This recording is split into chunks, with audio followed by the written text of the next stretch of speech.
नमस्कार, आप देख रहे हैं वारदात। मैं हूं संजीव चौहान। 12 मार्च 1993 यानी आज से तकरीबन 22 साल पहले, उस रोज सिर्फ 2 घंटे और 12 मिनट में मुंबई के सीने पर 12 धमाके हुए।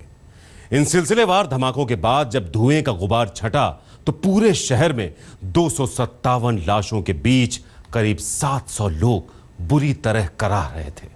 और जल्द ही हिंदुस्तान में अब तक के इस सबसे बड़े आतंकी हमले के गुनहगारों का चेहरा अंडरवर्ल्ड डॉन दाऊद इब्राहिम और उसके गुर्गों की सूरत में बेनकाब हो गया। लेकिन अब बारी है दाऊद के इन्हीं सिपाह सालारों में से एक और मुंबई धमाकों के सबसे बड़े प्लांटर याकूब मेमन के आखिरी अंजाम की। जी हां, बेगुनाहों को मौत बांटने वाले याकूब को फांसी पर लटकाए जाने का दिन अब मुकर्रर हो चुका है और इसी के साथ शुरू हो चुका है मौत का काउंटडाउन।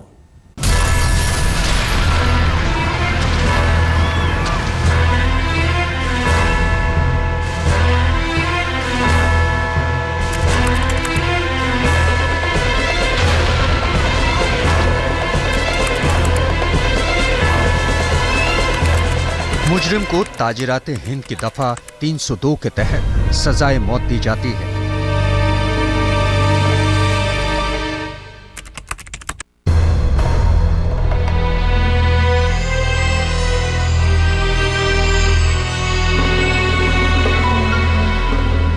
इनमें 2 तारीखें ऐसी हैं जो इतिहास के पन्नों में दर्ज हो चुकी हैं, जबकि तीसरी तारीख का इतिहास अभी लिखा जाना है। इन तारीखों में अगर पहली इंसान और इंसानियत को खून के आंसू रुलाने वाले दिन के तौर पर याद की जाती है, तो दूसरी की तरह ही तीसरी तारीख भी इंसाफ पसंद लोगों के लिए कभी न भूलने वाला दिन बनने जा रहा है। दूसरे लफ्जों में कहें तो इसी तीसरी तारीख यानी 30 जुलाई 2015 को मुंबई सीरियल ब्लास्ट के गुनहगारों में से एक याकूब मेमन का वो अंजाम होने जा रहा है जिसका इंतजार हिंदुस्तान को पूरे 22 सालों से है।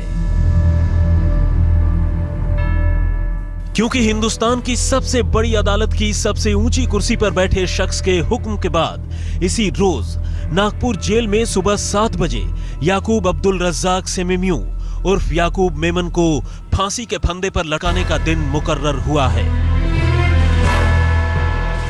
जी हां, उसी याकूब मेमन को जिस पर हिंदुस्तान में अब तक के सबसे खौफनाक आतंकी हमलों में से एक यानी 1993 के मुंबई सीरियल ब्लास्ट की साजिश रचने से लेकर मौत का हर सामान जुटाने और 257 बेगुनाहों की जान लेने का संगीन इल्जाम है।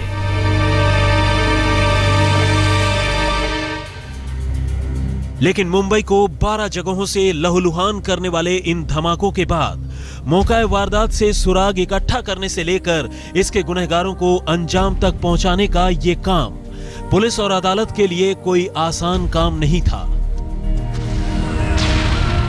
बहरहाल सुराग मिले और तफ्तीश आगे बढ़ी तो जल्द ही सच्चाई की रोशनी में वो 2 चेहरे भी बेनकाब हो गए जिनके दिमाग से ये खौफनाक साजिश बाहर निकली थी। इनमें एक था मुंबई के अंडरवर्ल्ड डॉन और डी कंपनी का मुखिया दाऊद इब्राहिम, तो दूसरा इसका करीबी और डी कंपनी का लेफ्टिनेंट टाइगर मेमन। यह और बात है कि जब तक पुलिस को टाइगर मेमन और दाऊद इब्राहिम का पता चला, दोनों हिंदुस्तान की सरहद से दूर जा चुके थे। मुंबई पुलिस ने इस सिलसिले में कुल 129 लोगों के खिलाफ मुकदमे की शुरुआत की, जिनमें से आखिरकार 100 लोगों को गुनहगार करार दिया गया। और इन्हीं 100 लोगों में एक नाम था टाइगर मेमन के भाई और मेमन परिवार के सबसे पढ़े लिखे शख्स याकूब मेमन का। हालांकि मुंबई धमाकों के बाद याकूब भी हिंदुस्तान से निकल भागने वालों में शामिल था, लेकिन आगे चलकर नेपाली पुलिस ने उसे काठमांडू एयरपोर्ट से धर दबोचा।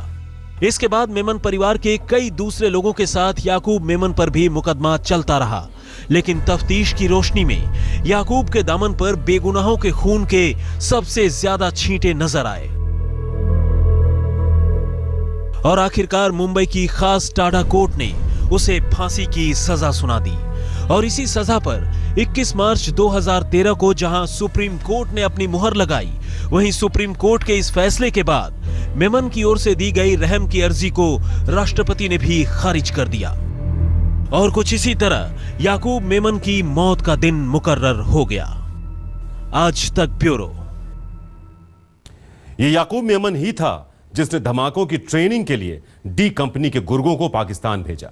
ये याकूब मेमन ही था जिसने धमाकों के लिए बारूद का इंतजाम किया। और ये याकूब मेमन ही था जिसने मुंबई की सड़कों को बेगुनाहों के खून से लाल कर दिया। और यही वजह है कि अब इस याकूब मेमन को हिंदुस्तानी कानून के मुताबिक वो सजा मिली है जिससे कड़ी सजा कोई दूसरी हो ही नहीं सकती।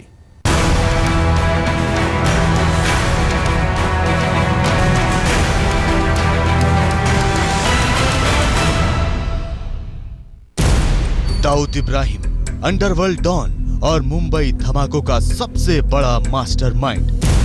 टाइगर मेमन, दाऊद इब्राहिम का सिपह सालार और मुंबई धमाकों का दूसरा मास्टरमाइंड। याकूब मेमन, टाइगर मेमन का भाई और बम धमाकों का सबसे बड़ा प्लांटर। मुंबई धमाके को 22 लंबे साल गुजरने के बावजूद इनमें दो तो अब भी हिंदुस्तानी सरहद और हिंदुस्तान के कानून से मीलों दूर है, लेकिन तीसरा और इस हमले का सबसे बड़ा प्लांटर अब अपने अंजाम तक पहुंचने वाला है। रहम की अर्जी के लिए राष्ट्रपति के चौखट से खाली हाथ लौटने के बाद अब याकूब मेमन की मौत का काउंटडाउन शुरू हो चुका है। उसे 30 जुलाई को फांसी दी जानी है।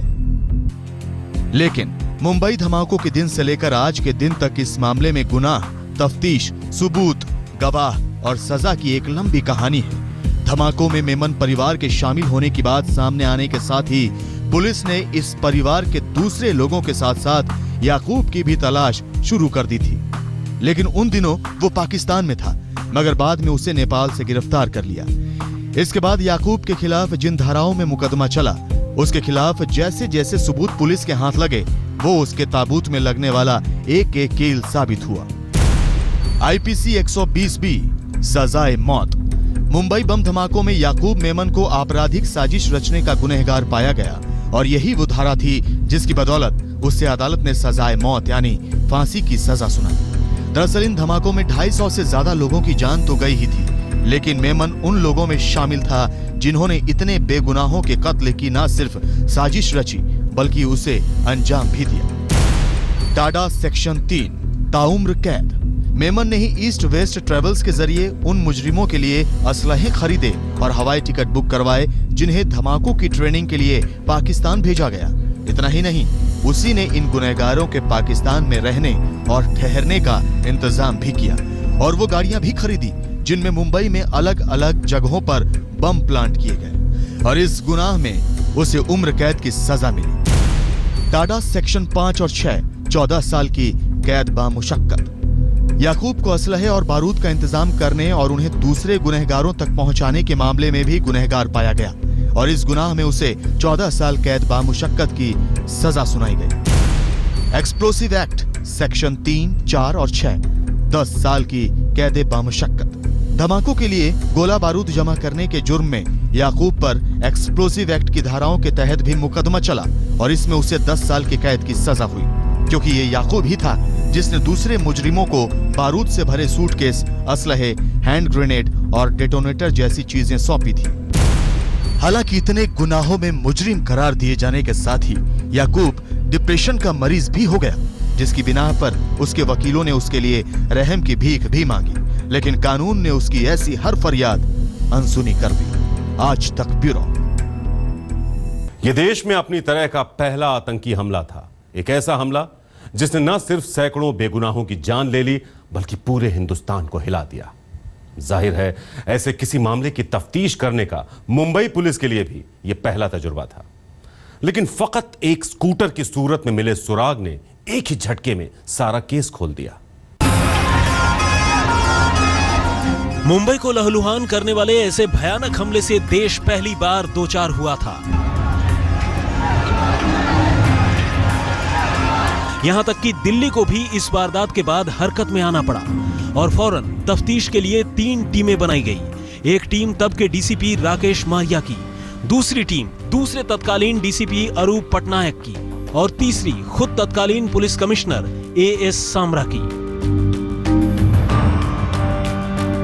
इस सीरियल धमाके के 48 घंटे बीत चुके थे। तभी दोपहर 1:30 बजे मुंबई पुलिस कंट्रोल रूम को दादर इलाके में एक लावारिस स्कूटर की खबर मिलती है। पुलिस फौरन मौके पर पहुंचती है और उसे पता चलता है कि स्कूटर के अंदर करीब 15 किलो RDX छुपा है, जो इत्तेफाक से फट नहीं सका। लेकिन अभी पुलिस स्कूटर की पड़ताल ही कर रही होती है कि पुलिस के पास वर्ली इलाके में एक लावारिस मारुति वैन मिलने की खबर आती है और इस वैन में भारी तादाद में हैंड ग्रेनेड, बारूद और AK-47 राइफलें मिलती हैं। जल्द ही कार के रजिस्ट्रेशन नंबर से पता चलता है कि मारुति वैन मुंबई के माहिम इलाके के दरगाह रोड पर अल हुसैनी बिल्डिंग में रहने वाली किसी रुबीना सुलेमान मेमन के नाम पर रजिस्टर्ड है।